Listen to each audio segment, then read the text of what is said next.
All right, hello everybody. So we have the IonQ earnings call coming up, which is a pretty interesting one for me because um, I was in grad school at Duke, where actually I was in a workshop, and the workshop was all about quantum computing.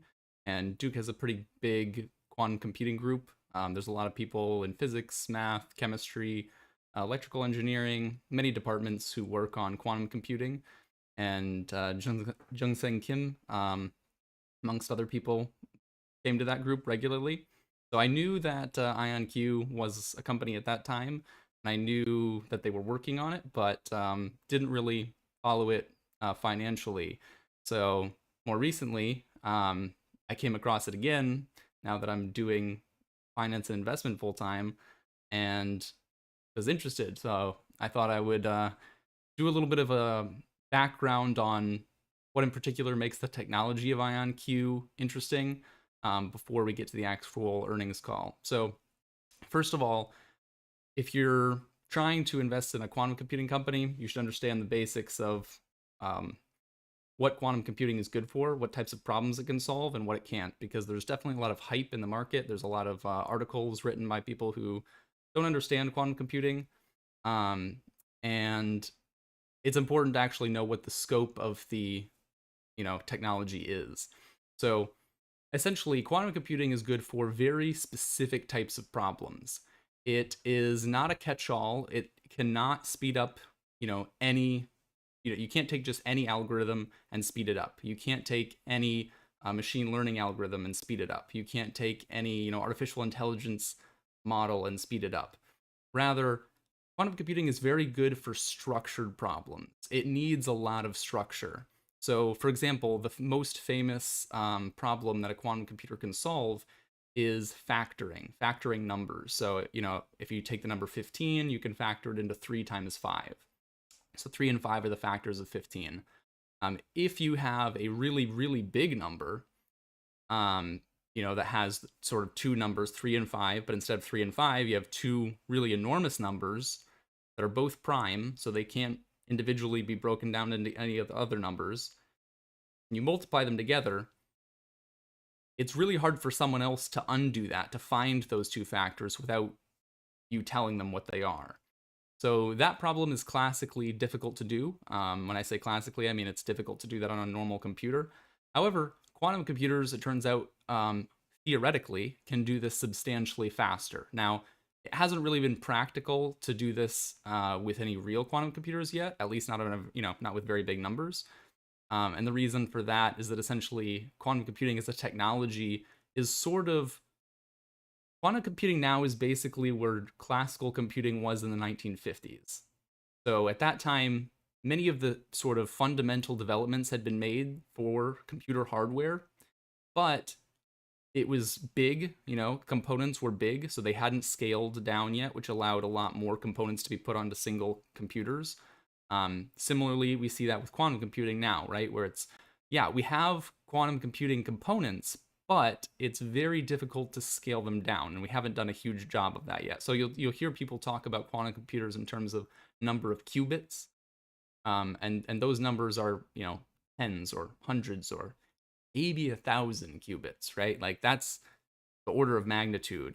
If you talk about a classical computing chip, it's going to have you know tens of billions of bits. So a bit is not the same as a qubit, but they're both units of data storage. And so the fact that we're still talking about hundreds or thousands of qubits means that, we have a long ways to go. So like I said, think about quantum computing hardware now as being essentially where classical computing hardware was in the 1950s. There's a lot of room to grow. Some of the fundamental developments have been made, but a lot of room to go. So that being said, there are a couple different types of qubits. So some of the different technologies that you'll see, some of the different companies that compete in the quantum computing space use different types of qubits. The type that IonQ uses is, according to the name, ion qubits. So essentially what this is the same technology that's used for atomic clocks, which is basically a super well-specified type of ion that's suspended in a vacuum by laser beams. That is the essence of what your computer is. These qubits are ions, and you manipulate the qubits with lasers. That's an ion quantum computer. On the other hand, other companies are trying things such as superconducting qubits. That's the main competitor to ions. Superconducting qubits are more like normal computers. I mean, they're definitely very different, but an ion quantum computer is a vacuum with ions and laser beams. It's very different than a normal computer. A superconducting quantum computer is you have superconducting qubits, so little patterns, which might be something like a little ring or a little, sort of weird shape that carries a small, tiny current on a very, very cold chip. So basically a super special purpose computer chip that has these, has to be cooled down to minus 270 degrees Celsius. And you carry tiny little currents in there, and then you manipulate them with other tiny electric currents. So it's sort of similar to a normal chip, except it has to be very, very, very cold, and the material has to be extremely, extremely well refined. Even tiny, in a normal computer chip, you might have a tiny error, right? Like a tiny flaw, like a little imperfection in the chip. Maybe it's just a tiny, the shape is slightly off in one of these tiny transistors, or you have a small impurity, right? On a classical computing chip, it is sensitive to that, but you can get around it a little bit. If there's a little bit of imperfection here or there, that's easy to get around. For a superconducting quantum computer, it's not very easy to get around that. So it has to be made extremely precisely, has to be kept extremely cold, and that's basically how a superconducting quantum computing chip works. So you have ion quantum computers, ions suspended in a vacuum by laser beams, and you have superconducting quantum computers, which are these super, super cold, super well refined chips with these tiny, teeny tiny structures that carry tiny electric currents. Now, what are the pros and cons of each? Well, pros of the superconducting chip is it's more similar to conventional technology, so there's a hope that maybe it could be scalable. However, it hasn't so far been that way. The cons of a superconducting quantum computing chip is that it is extremely noisy on a thermal level. So basically what that means is quantum computing is extremely sensitive to any sort of perturbation because it relies on quantum mechanical effects. And the reason most people find quantum mechanics be strange is because on a macroscopic level, the quantum effects average out and you end up with classical effects, classical physics. Classical physics works because for most things on our normal day-to-day scale, all the quantum effects sort of average out into a classical approximation that works very well. So if you want to compute with those quantum effects, you need to make sure that you don't get that averaging out. And the averaging out happens very easily. So you need to keep your quantum system extremely isolated. So for the superconducting qubits, that turns out to be problematic because you have this big chip, relatively speaking, right? So you have a tiny atom, and then you have a chip which is made up of maybe a billion billion billion billion billion billion atoms. So there's a whole lot of atoms, for just a few that are supposed to be containing this quantum, property. So to keep those isolated, to keep them well specified, those quantum, the few atoms that you care about sitting on top of this massive chip, that turns out to be very difficult. It turns out that these chip, all the rest of the atoms tend to be like, here's a little bit of heat, here's a little bit of a little extra electron. I'm just gonna shoot up a random electron because that happens on a tiny tiny scale. So that's problematic, and it makes superconducting quantum computers have this issue of they have sort of it's called, physicists will call it noise, but it's not actual noise. It's just tiny fluctuations of energy. Ion quantum computing, right? Very different. So it does seem like that's a little bit harder to scale, because you can't just print more. You can't just shrink down the size of the component on the chip and print more chips like you can with a normal computer. You have to, have a bigger chamber and more ions and more laser beams. So the scaling is more difficult. But the noise problem is much better because you have, again, we already use atomic clocks all the time. Atomic clocks are relatively, few decades old technology.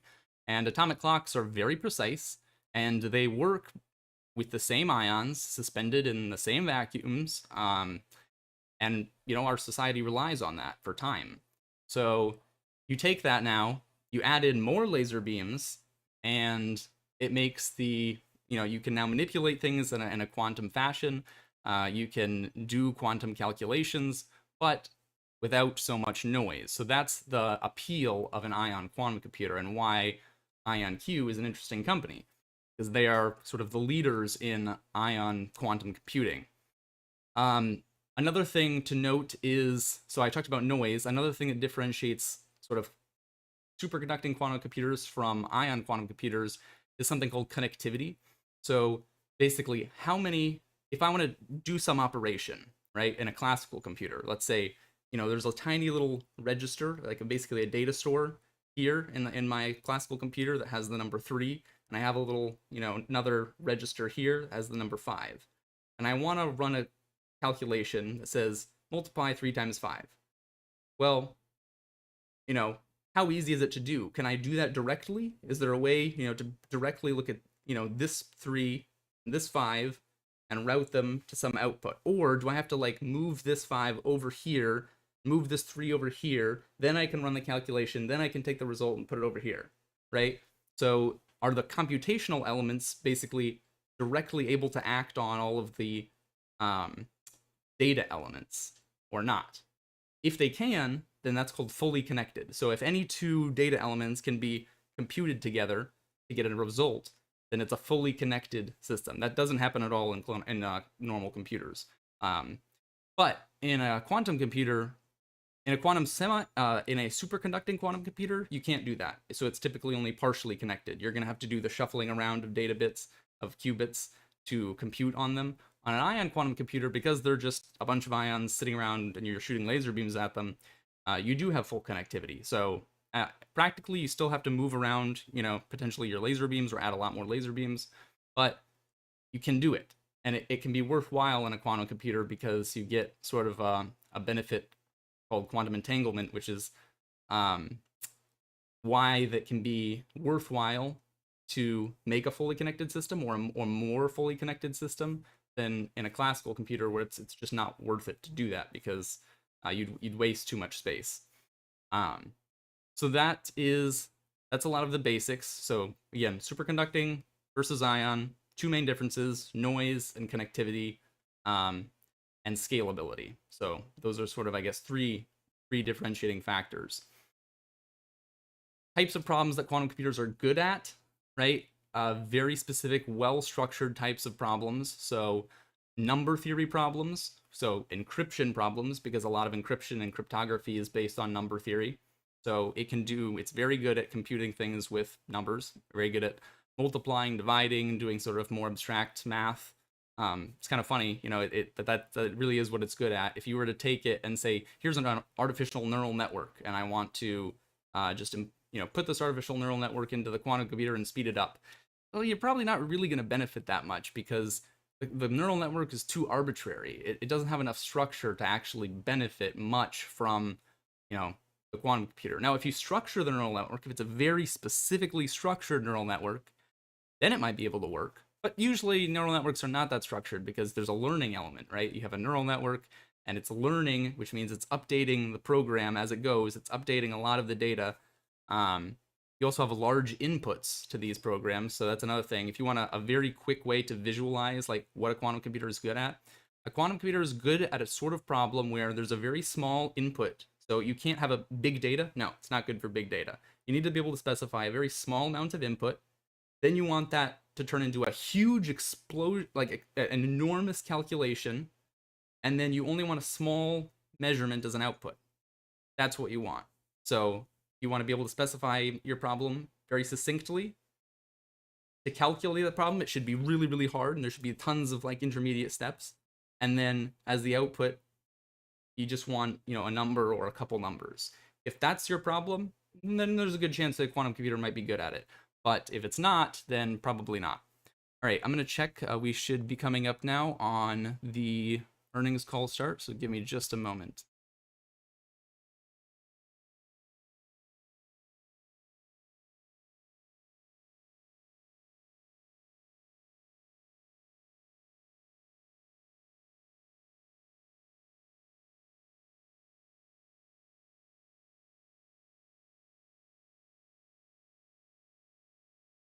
Doesn't look like they have started yet, so I guess they're running a little bit behind.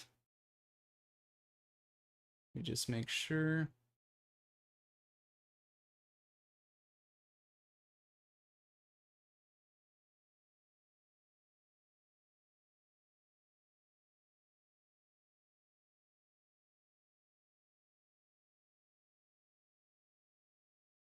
Any questions on the basic quantum computing differences while we wait for them to officially start here? Drop it in the chat if you do. It is very interesting. I quite enjoyed working on quantum computing. I was actually working on quantum computing algorithms rather than hardware. So the sort of problem of like, what problems are quantum computers good at? That was what I was working on. And I found it interesting because, you know, it is a very powerful technology. It can speed up certain problems, unbelievable amounts. But there's also a lot of problems that get talked about, and people are like, well, what if quantum computing could do this? What if it could speed up our, artificial intelligence and stuff? And it's like, well, you know, a lot of that it can't. There's a lot of those types of problems where it just is not able to, it doesn't work like that. It's not like you can just stick any problem into a quantum computer and expect a better result. All right, we have one question. I did my undergrad research. Not a question, but Chris Monroe's trapped ion group. Nice. University of Maryland. Yeah, it was fun working. And like there was a group at Duke that sort of met, and it was, a group of physicists, mathematicians, electrical engineers, anyone from across the university who was working on quantum computing stuff. And I thought it was fascinating because you got a lot of different perspectives. You had the mathematicians, which was me working on sort of the abstract theory stuff. And then you had actual engineers come in and be like, well, here's our specific system. Like, how can we apply that here? And that was a fun process. I quite enjoyed that.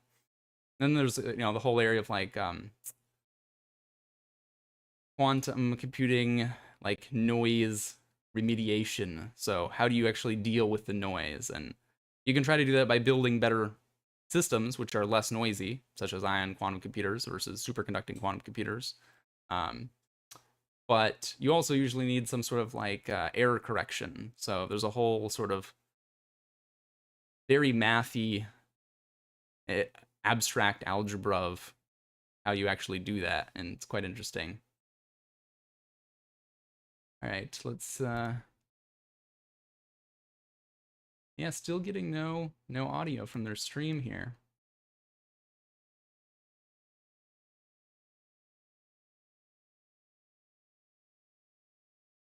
Not sure if they're just running behind.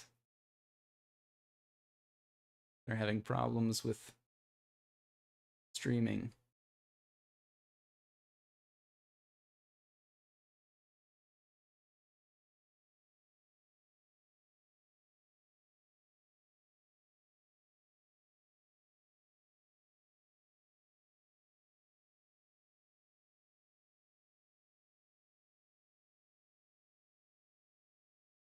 Refreshing their stream here, so again, give me a sec.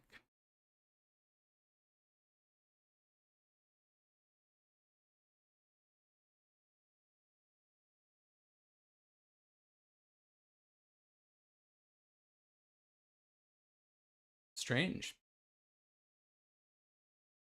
Still nothing from their webcast. We're supposed to start at 4:30.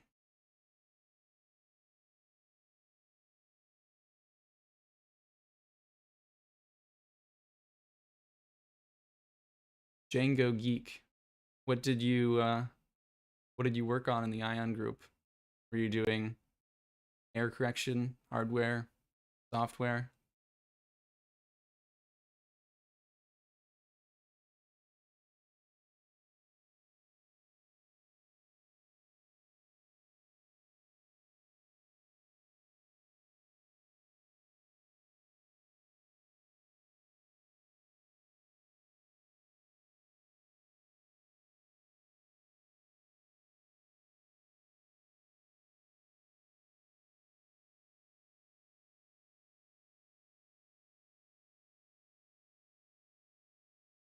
And where's their audio?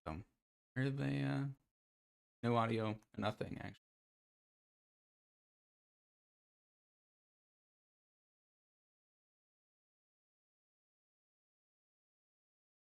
Very odd.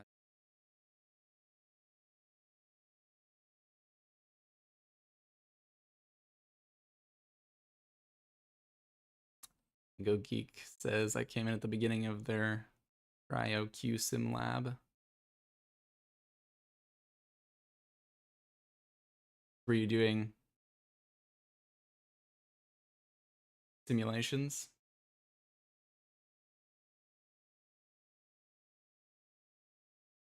Simulating problems, or did research for 4 years with them, saw that lab go from an empty room to having 60 plus ions trapped in it.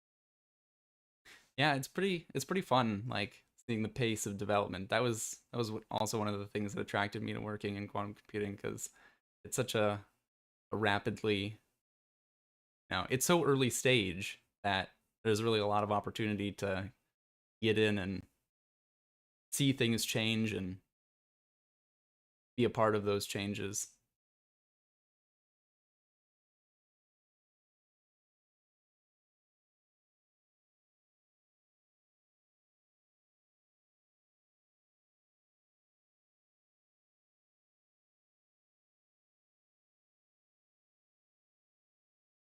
Still nothing on the webcast.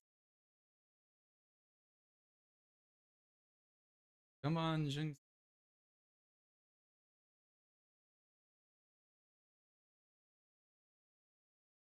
They are a pretty young company. They only went public via SPAC, I believe. Was it last year? Still getting a handle on their earnings calls. Or maybe they started their call and their webcast is working. Unfortunate.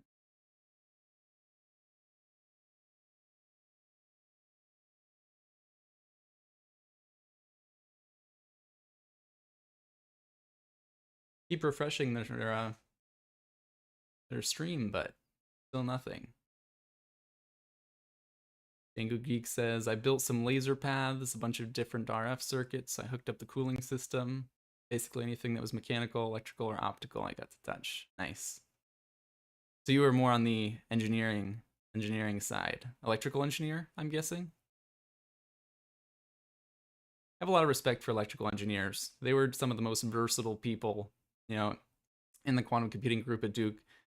The electrical engineers seem to have a very broad swath of, capability, going from down in the hardware to solving some differential equations to some harder differential equations in physics, up to, even being comfortable with some of the algebra stuff that goes into error correction.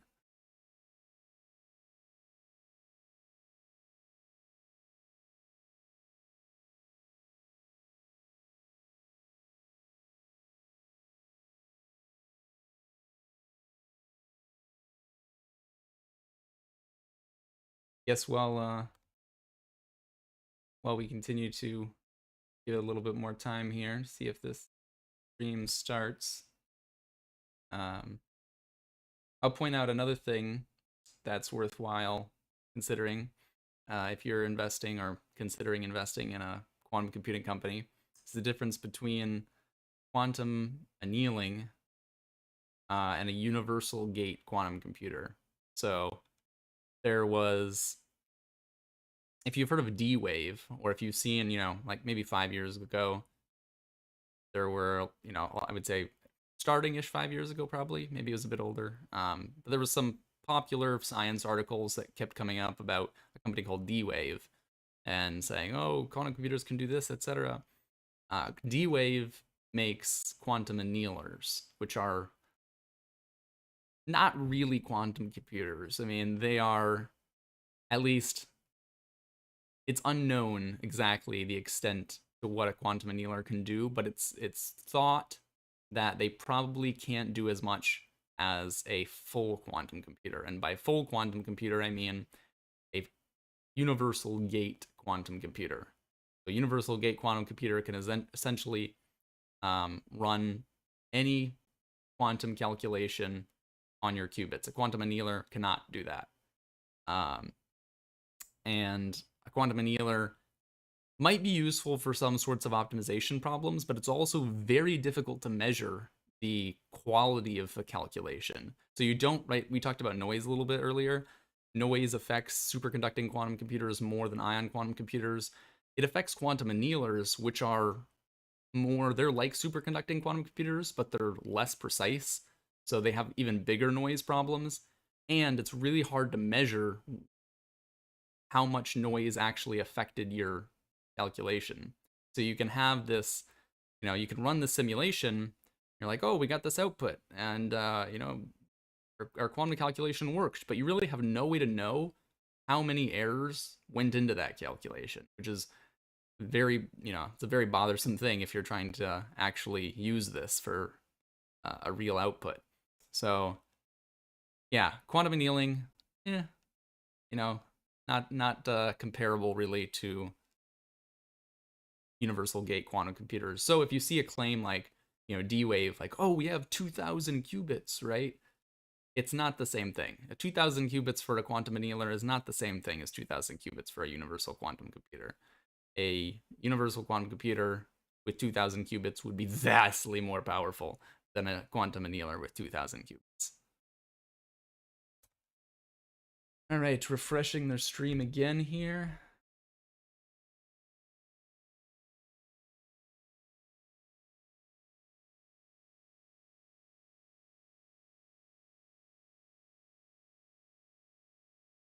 Still nothing.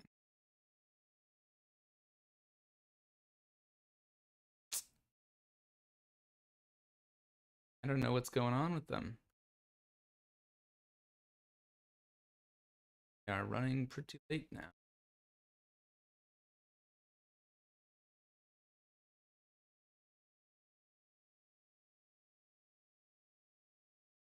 Django Geek says my major was physics, but yeah, I was in there doing some pretty hardcore electrical engineering. Now I work as an engineer. Yeah. Go till I've devolved from doing math, physics, more and more engineering, and now I work in finance. So, you know, how the world goes sometimes.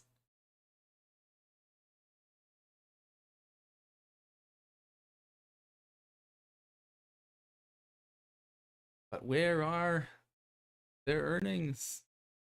Where is this call? Disappointed. I've been looking forward to this.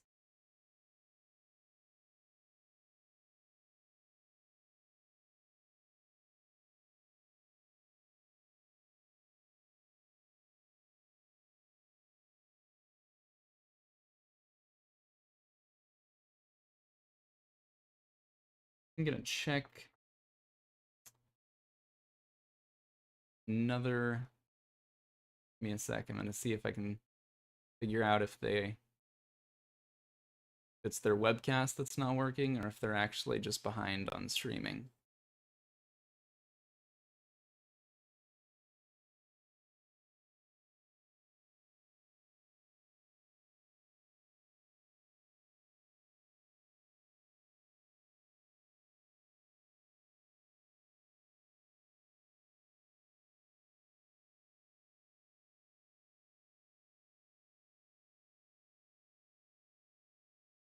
Expect bookings to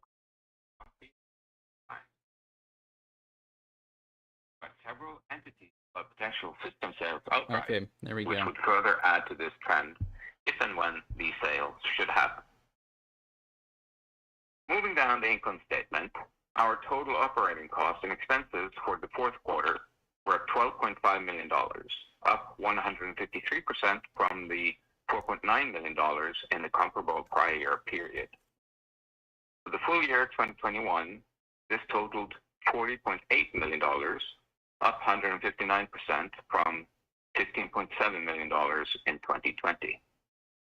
To break this down further, our research and development costs for the fourth quarter were $4.9 million, up 96% from $2.5 million in the year prior period. For the full year, R&D totaled $20.2 million, up 99% from the $10.2 million in 2020. We expect these costs to continue to increase sequentially as we invest in building our next generation of computers. Our sales and marketing costs in the fourth quarter were $849,000, up 281% from $223,000 in the year prior period. For the full year, sales and marketing costs were $3.2 million, up 565% from the $486,000 in 2020. This increase was due to further investment in our commercialization efforts and growing our sales team. Our general and administrative costs in the fourth quarter were $5.4 million, up 217% from $1.7 million in the year prior period. For the full year, G&A costs were $13.7 million, up 287% from the $3.5 million in 2020.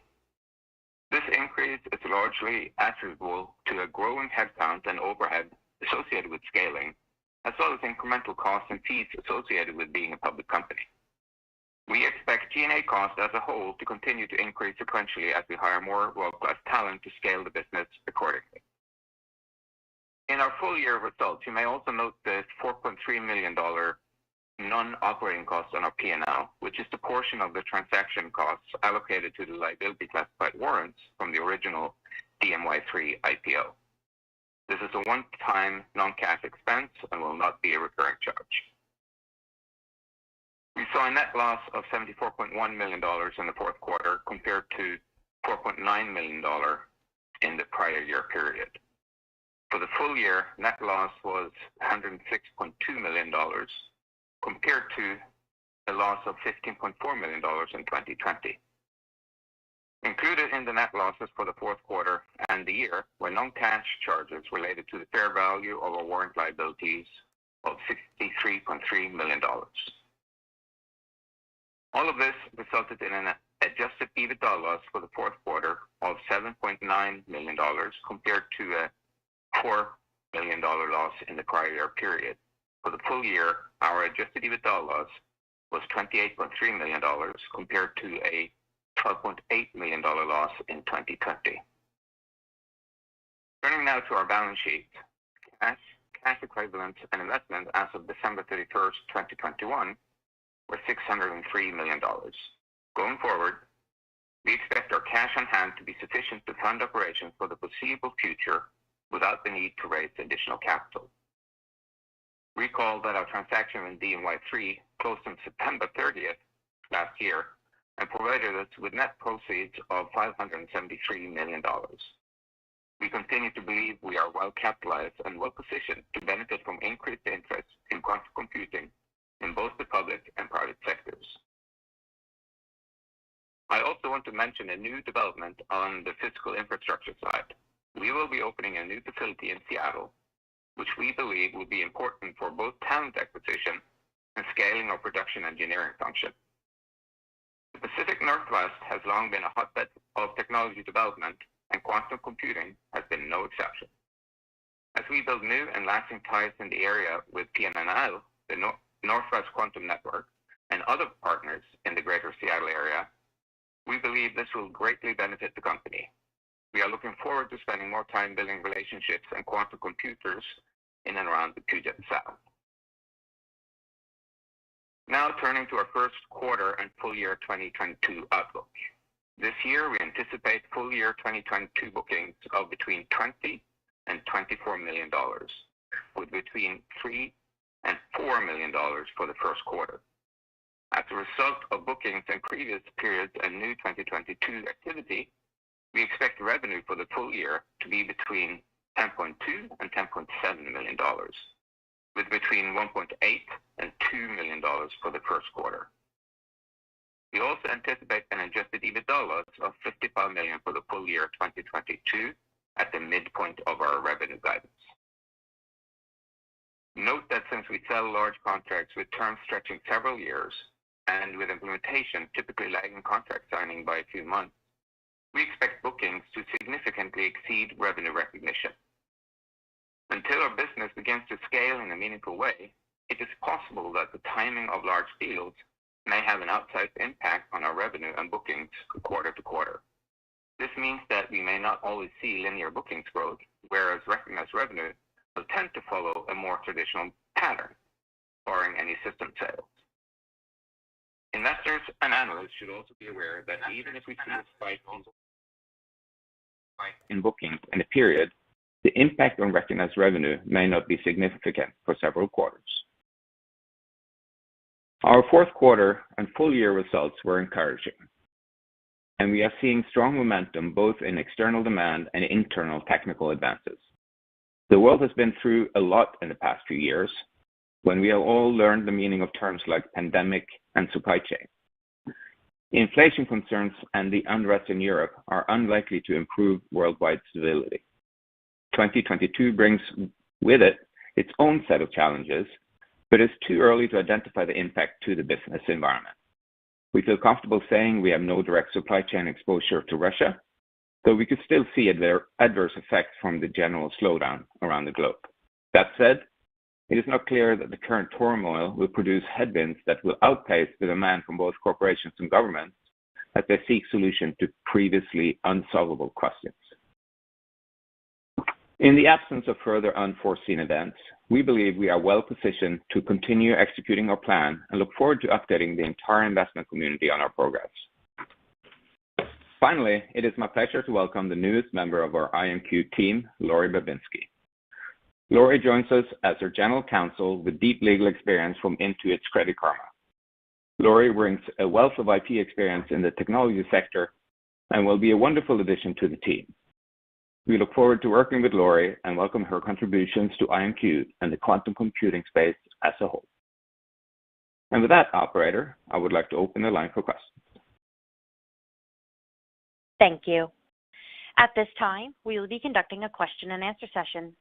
If you'd like to ask a question, please press star 1 on your telephone keypad. A confirmation tone will indicate your line is in the question queue. You may press star 2 if you'd like to remove your question from the queue. For participants using speaker equipment, it may be necessary to pick up your handset before pressing the star keys. Our first question comes from the line of Ruben Roy with WestPark Capital. Please proceed with your question. Thank you. Thanks very much for the questions.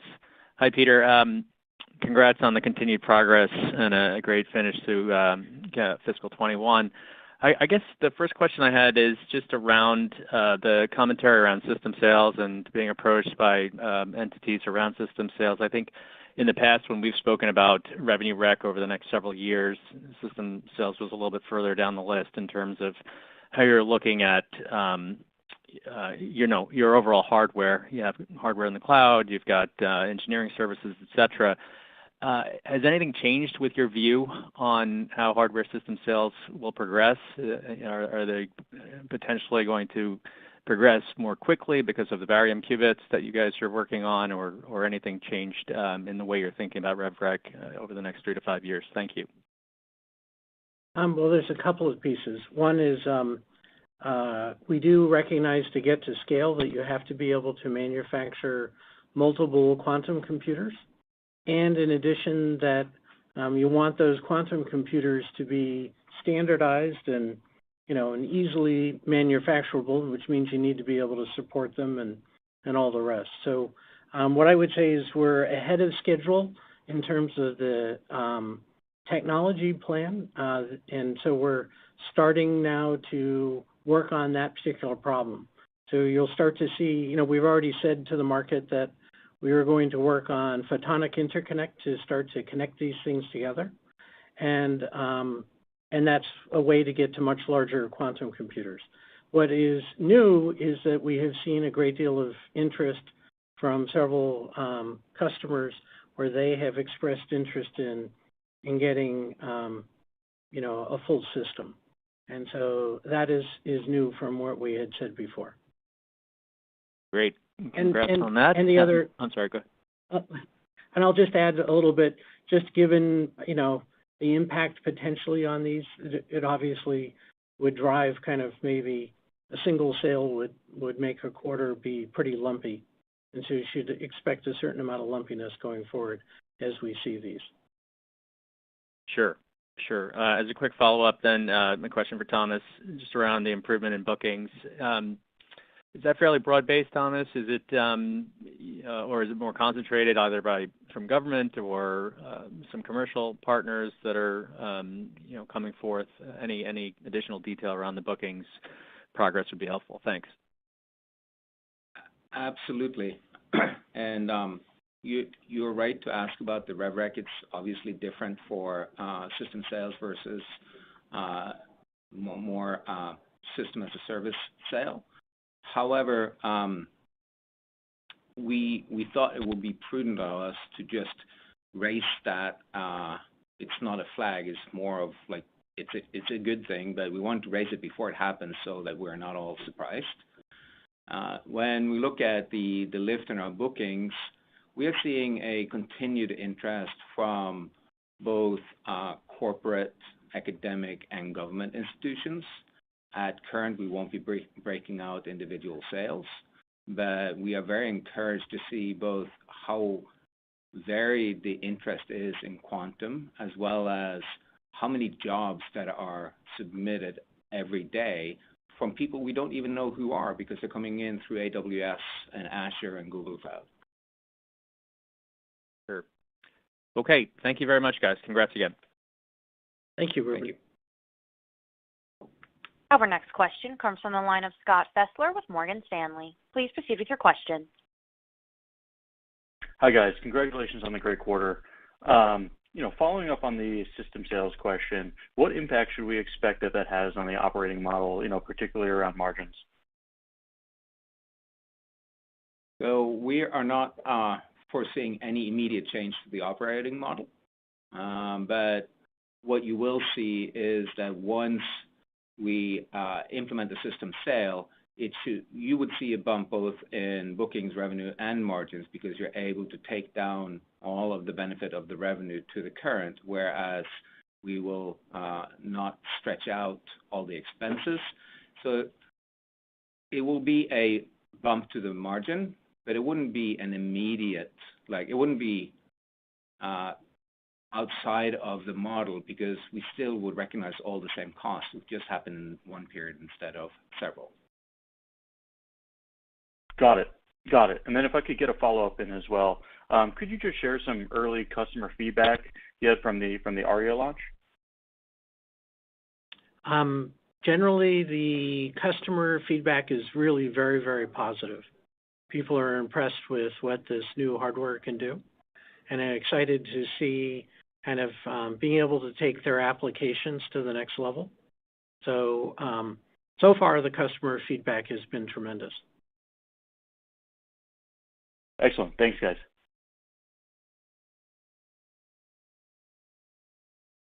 Thank you. Our next question comes from the line of David Williams with Benchmark Company. Please proceed with your question.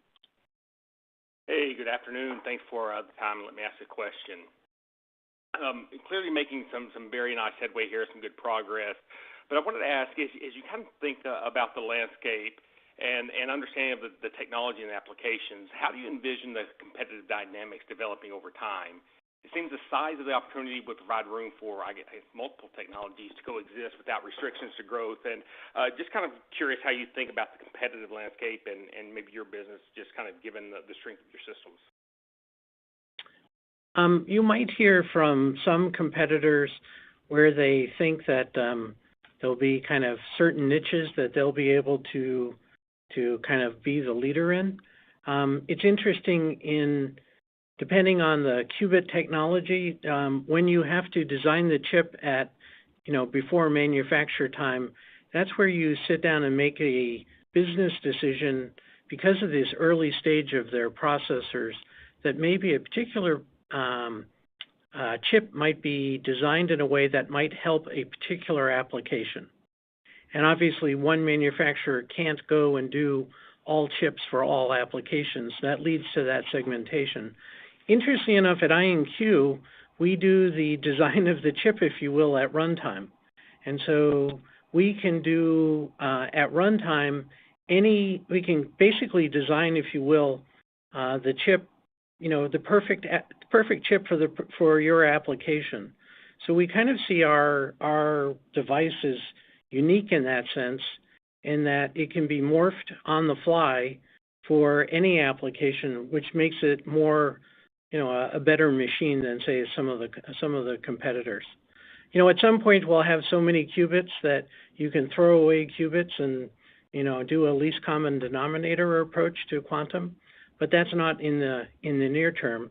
But IonQ basically doesn't have to make that decision because we basically wire up the chip at runtime, and so it can basically be anyone else's chip and all of them combined at the same time.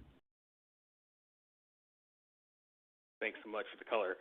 And I guess one of the other areas I know that investors and even as I think about your customers, difficulty understanding maybe some of the benchmarking and how you stack up with other ones. And I know that the algorithm qubit is an important metric there. Could you kind of walk us through the value there and why the algorithm qubit is more important to think about versus maybe it's the standard qubit and how you stack up in some of the others?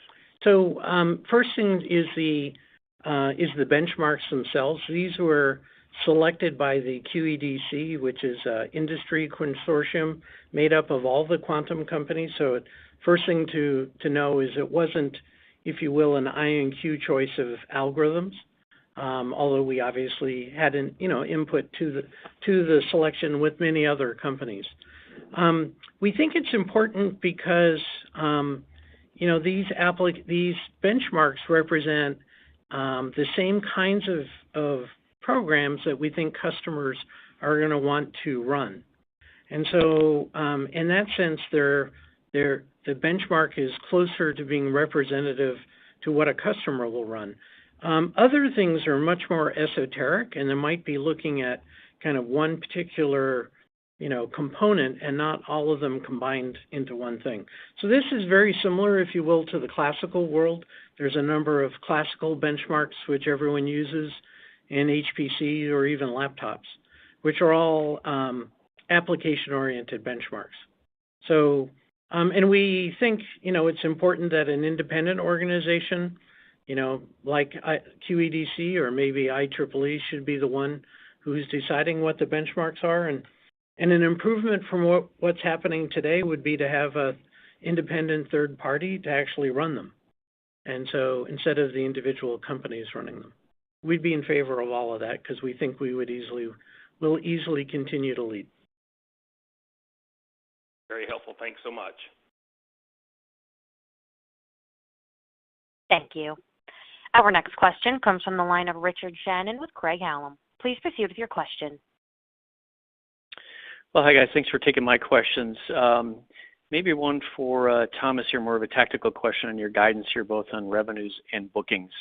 I guess probably more so pointed to revenues, but maybe you want to comment on the bookings part as well. The ranges here you have for this year are fairly tight, which would imply a sense of precision here. And so wanted to get your sense of why so precise. Is this, you have a lot of visibility into these numbers, and how would you characterize the upside potential as we go through the year? Excellent question, and thank you for raising it. Obviously, it is hard to make predictions, particularly about the future. But when it comes to revenue, it is actually not that hard because the way bookings tend to turn into recognized revenue it is straight line on the types of contracts we have sold up until now. And there is an implementation lag between when we sell it and when they start producing revenue of roughly 3 months. So you can do that, also knowing that most sales in a quarter, unfortunately, tend to happen at the end of the quarter, and so you can build your rev rec schedule that way.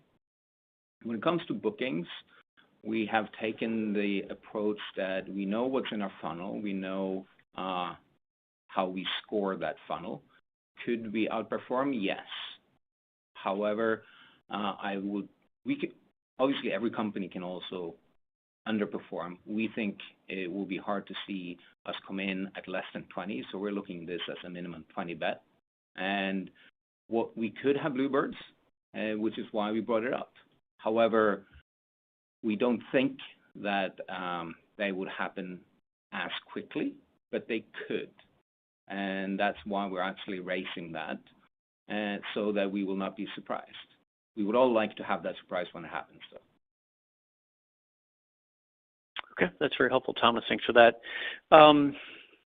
Maybe a multi-parter here on kind of the sales opportunity here and the structure and workforce you're supporting. I think you talked about doubling the sales force this year. I guess the first question to that is, how similar is this to kind of the assumptions built into your models in the SPAC process? Is this above or below that in terms of pace? And then I think you said specifically the sales force would be built in part to kind of ramp out Europe. Maybe if you want to characterize the opportunity you see outside of the U.S., Europe versus Asia and others, just to give us a sense of where you're focusing and why. Just in terms of headcount, it's about what we said in the original pipe model or what we thought. And, the point, though, to be honest, is that, last year we started with almost zero in terms of sales team. So on the sales side, we're really just getting going, and that's really the point. And we're making good progress on that in terms of the number of people this year. In terms of locations, we see customers overseas, which would be in Europe, and Asia, which would be Japan and South Korea and Australia. There seems to be a great deal of interest there as well. Okay, great for that. And one last question for me. I'll jump out of line. Peter, wanted to get your sense of the overall environment here. You've seen, as the first one, come into the public market, seen a couple of spin-outs, a couple of companies, one not quite in one all the way through the SPAC process here, so a lot more interest and activity and funding in this space. You've got a fairly substantial cash position here that you seem to be able to fund all of your operations organically here. How do you see the market and the need for M&A, either in terms of technical teams or even kind of organizations, either hardware or software, that might be of interest and kind of a plug into what IonQ has already done to date? Certainly, we are keeping an eye out and for those particular opportunities going forward. That's an active task at the current time. I do think just in general that while on one hand there's more money going into many quantum companies, at the same time I expect a great deal of consolidation to happen over the next several years.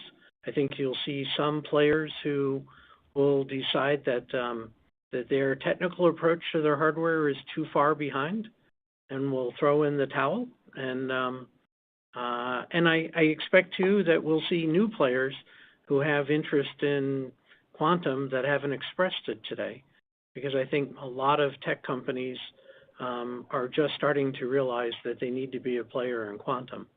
So there's a number of notable players yet that, no one knows what their quantum strategy is. And so those are new opportunities for partnership and the such going forward. So that's kind of, it's certainly an interesting time in quantum. No doubt about that. No doubt about that, Peter. Thanks. I think that's all the questions for me. I appreciate it, guys. Thanks. Thank you. As a reminder, if you would like to ask a question, please press star 1 on your telephone keypad. Our next question comes from the line of Quinn Bolton with Needham. Please proceed with your question. Good afternoon. Thanks for letting me ask a question. Wanted to start just on the outright sale of the quantum computers. Maybe if you could you sort of talk to us about sort of your thought process behind how do you go about pricing these systems? Is it based on gate fidelities? Is it based on number of algorithmic qubits? And a follow-up question is, what's your manufacturing capacity of number of systems per year to the extent you start to get these orders for full-blown quantum systems? It's certainly a great question.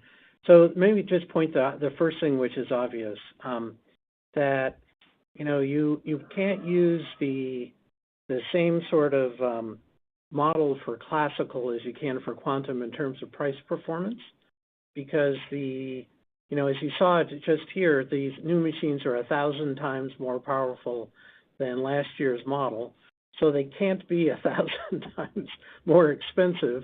And in the future, it's just going to get worse and worse. Right? You'll get to, sometime in the future where the next model will be, 100,000 times more powerful than the previous model.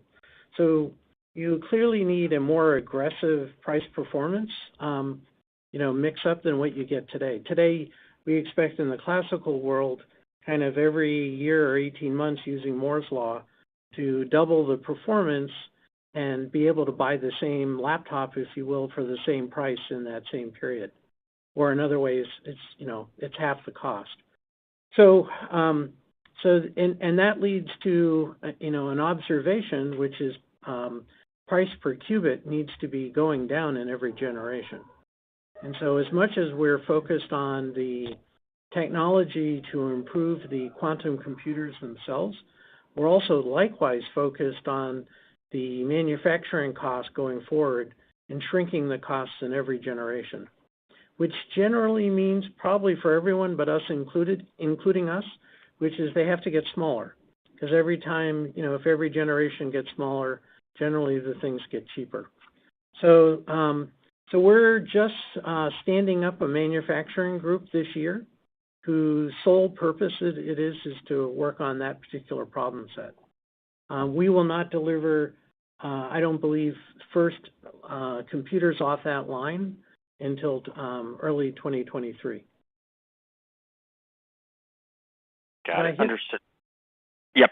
Thank you, Peter. The second question I just had, you went through a number of the benefits of the barium-based ion trap technology. Wondering if there's anything that you think still on the critical path that you haven't been able to overcome on those systems, or do you think at this point you've sort of overcome all of the the challenges, and it's really just sort of blocking and tackling to get the barium-based systems into production? As we've kind of said all along, everything that we're doing, we have shown working in a lab once before. So we do not need a breakthrough in manufacturing, material science, physics. No breakthroughs are required.